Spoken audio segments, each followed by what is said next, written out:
예, 아이고. 예, 오늘 아마 오늘까지 저희 지역구 공천자 신청자 수가 이제 한 120명 가까이 되고 있는 것 같은데 오늘 저희 회의에서 차질 없이 공천 절차 진행할 수 있도록 해서 면접을 곧 시행할 예정입니다. 거기까지 비공개에서 논의가 되었습니다. 예. 예, 또 질문 있으신가요 혹시? 대표님 혹시 아까 조홍천 최고님도 말씀하시긴 했는데 양당이 이른바 조국 개강, 탄핵 개강을 다시 되풀이하고 있는 건 아니야 이런 질문이 좀 나오고 있거든요. 네. 대표님 입장에서 어떻게 생각하시는지. 아까 조홍천 의원님이 잘 언급하셨지만은 국민의힘은 결국에는 다시 유형화 공천이나 이런 걸 통해 가지고 제가 봤을 때는 탄핵 개강을 거슬러 넘어가고 있다. 저는 이런 생각을 합니다. 그리고 민주당 같은 경우에는 공천 줬다가 다시 경선시키고 뭐 이런 상황 등을 봤을 때 호떡 공천이 시작되었다. 저는 그런 생각을 합니다. 결국 이런 것들이 자극적인 언론 기사를 만들어내고 또 흥미를 자아낼 수 있지만은 이번 총선에서 얼마나 생산적인 결과를 낼 수 있는 공천인가에 대해 가지고는 의구심을 가지고 있습니다. 예. 어쨌든 공관위에서 네. 비례대표 후보 저출산 문제 관한 대표성 있는 분석을 하겠다고 말씀하셨는데 대표님 생각 어떤지? 함익병 공관위원이 어제 회의를 주재하면서 개인의 자격으로서 이제 이야기한 것으로 알고 있습니다만 당연히 그 취지에는 공감할 수밖에 없습니다. 그리고 또 그런 특성에 맞는 인재가 여러 영입 대상으로 거론되는 걸로 알고 있고 저도 그 이름들을 들은 바 있는데 아직 구체적으로 공관위에서 해당 인사들에게 제한이 들어가진 않은 걸로 알고 있습니다. 그래서 그런 분을 모실 수 있다면 저는 굉장히 긍정적으로 생각합니다. 예. 혹시 질문 있으신가요? 김철구 사무총장, 황원하 수석대변인, 김영란 정책 기자들이 지역 이분들이 지역구 공천 여부가 좀 관심을 갖고 있는데 네. 현재까지 좀 신청이 이루어졌는지.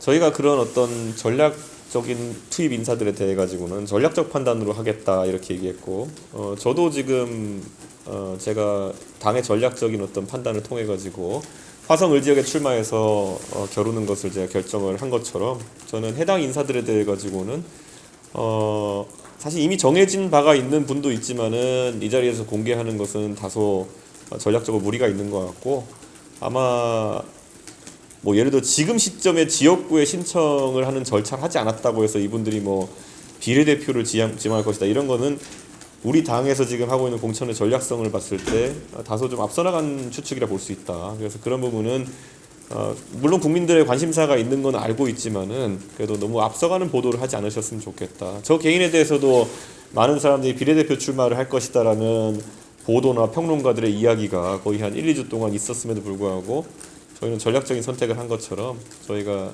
정확한 시점에 정확한 판단을 할 것이다 이렇게 말씀드리겠습니다. 예, 혹시 질문 있으신가요? 지금 지지율이 3%로 나오고 있는데 혹시 뭐 반등 모멘텀이나 전략을 하거나 생각하시나요? 아무래도 양당의 공천이 워낙 뭐 일부는 제가 막장 공천이라까지 표현하겠습니다만은 그런 식으로 진행되었다 보니까 저는 저희가 뉴스 지면을 차지하는 것이 굉장히 어려운 상황이 되었다 이렇게 말씀드리겠습니다. 그리고 아까 회의에서도 언급되었지만은 국민 추천인이 뭐냐면서 드디어 이제 국민의힘에서 눈에 가시 같은 사람들을 죽이는 절차가 진행되고 있고 언론의 보도도 뒤따르고 있습니다.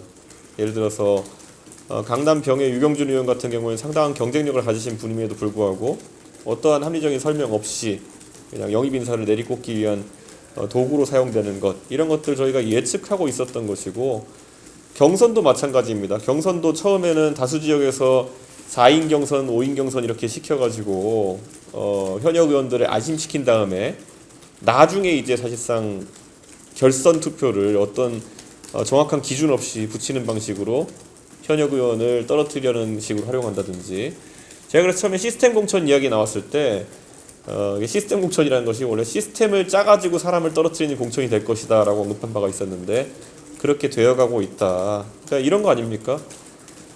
경선 절차나 아니면 이런 것들을 일부러 지연시키게 되면은 지역의 유권자 입장에서는 뭔가 결격 사유가 있거나 떨어뜨려야 될 사람이구나 이렇게 인식하도록 만든 다음에 나중에 경선을 시킨다든지 이런 방식으로 하는 것들 굉장히 상투적인 면이 있는 방식임에도 불구하고 지금까지는 국민들이 민주당 쪽의 잡음이 워낙 거세다 보니까 국민의힘 측의 잡음이 적다고 생각해서 더 나은 공천이라고 생각했겠지만은 결과를 보십시오. 지금 뭐 절차를 다 거쳐가지고 아까 언급했던 유경준 의원이나 아니면은 포항의 김병욱 의원 같은 경우에는 뭐 결국에는 특정 계파로 의심을 했다고 좀 볼 수밖에 없는 것이거든요. 저는 이런 것들을 언론인들도 잘 아실 것이다 이렇게 생각합니다. 그리고 제가 오늘 이름으로 언급한 의원님들은 누가 되지 않기 위해서 제가 어떠한 소통도 그분들과 하진 않았습니다. 네.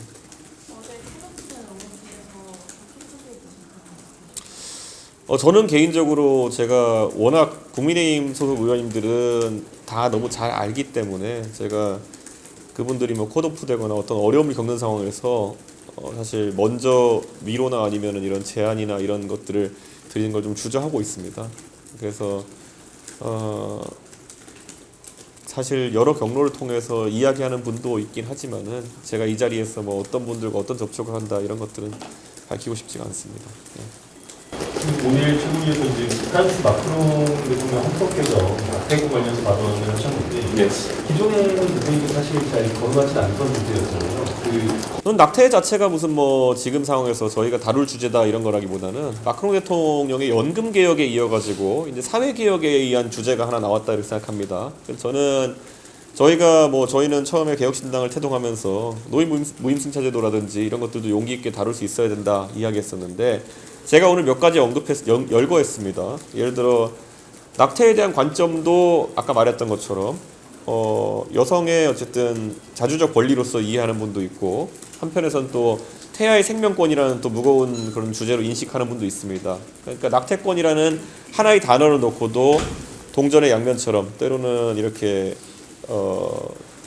다른 이견이 존재할 수 있는 것처럼 분명히 논쟁적인 이슈들이 많이 있습니다. 제가 아까 예시로 열거한 것 중에 존엄사 문제 같은 것도 있었습니다. 제가 지금 열거하는 것들은 결코 개혁신당 내에서 지금 어떤 관점을 합의하고 저희가 얘기하는 건 아닙니다만 이런 것들도 당연히 테이블 위에 올려놓을 수 있어야 된다. 전 이렇게 이야기하고 있고요. 저는 윤석열 대통령께서 최근에 민생토론회라는 걸 하시면서 선심성명을 남발하고 있는 문제에 대해서도 좀 지적하고 싶습니다.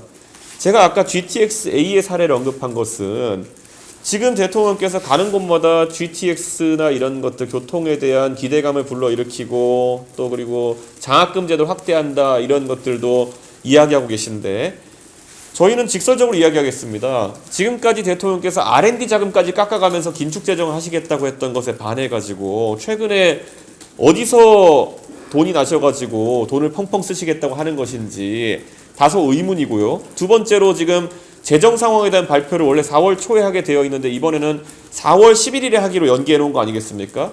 총선 뒤에 연기해서 발표한다는 것은 재정 상황이 안 좋다는 것인데 그것을 대통령께서 민생 토론회라는 이름을 통해 가지고 공수표 남발하는 어떤 선거 운동으로 지금 하고 계신 것은 굉장히 무책임하다. 이렇게 야당 입장에서 비판하고 싶습니다.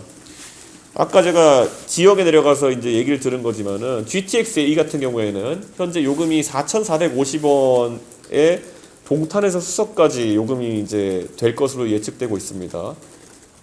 그렇다고 했을 때 지금 뭐 2,000원대 후반인 광역버스에 비해서도 상당히 높은 비용일 것이고요. 이 4,450원대에 달하는 GTX 거기다 서울 내 교통비용까지 합치면은 경기 남부권에 있는 사람들이나 아니면 경기 북부권 뭐 서부권에 있는 분들은 GTX가 생긴다 하더라도 하루에 대중교통 비용으로만 10,000원씩을 써야 되는 상황이 생기게 되는 것입니다. 그러면은 이런 것들을 어떻게 합리적으로 낮출 수 있을지에 대한 것들도 정당들이 논의해야 되는데 지금은 당신들 동네에 GTX 깔아주겠어 이 정도 수준의 논의밖에 하지 못하는 것이 정치권의 현실입니다. 그렇기 때문에 이런 것들 개혁신당은 세밀하게 짚어낼 수 있도록 하겠다 이런 것이 저희의 방침입니다. 그리고 경기 남부권에 인구가 많다 보니까 정책 수요가 굉장히 많습니다. 그런데 이런 것들 아직까지 정치권에서 많이 담아내지 못한 것들 좀 반성했으면 좋겠습니다. 뭐 교육 수요 같은 것도 아까 제가 언급했지만은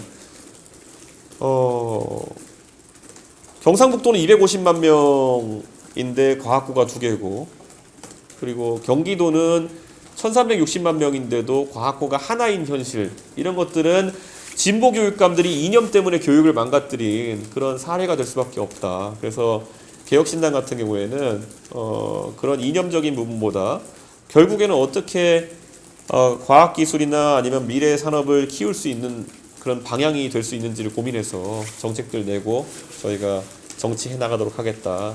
이렇게 생각합니다. 경기 남부 지역만 해도 그렇습니다. 아까 말했던 것처럼 분명히 모두가 반도체 산업 육성과 반도체 벨트를 외치고 있지만은 아까 말한 한편으로는 인재 육성에 있어가지고는 이념적인 면이 작용해가지고 과학고 같은 거 설립하면 안 된다. 특수목적 고등학교를 더 설립하면 안 된다. 이런 이야기를 하고 있고 결국에는 국민의힘 같은 경우에는 민주당 우세 지역이니까 제대로 된 투자를 하지 않겠다라는 입장을 가지고 있는 것이고 그래서 사실 출마 인재군이나 이런 것들도 확보하는데 어려움을 겪었던 거 아니겠습니까? 저는 개혁신당이 그 빈틈을 파고들어서 저희가 경기 남부 지역에서는 적어도 지역에 확실한 그런 대안이 되겠다 이런 말씀을 드리겠습니다. 예, 감사합니다. 그리고 오늘 아마 제가 그 화성시 을 선거관리위원회에 가서 제가 예비후보 등록으로 오후에 진행하겠습니다. 그래서 이제 실제 이름 적힌 옷을 입고 동탄 좀 뛰어다닐 텐데 언론인들의 많은 관심 부탁드리겠습니다. 네.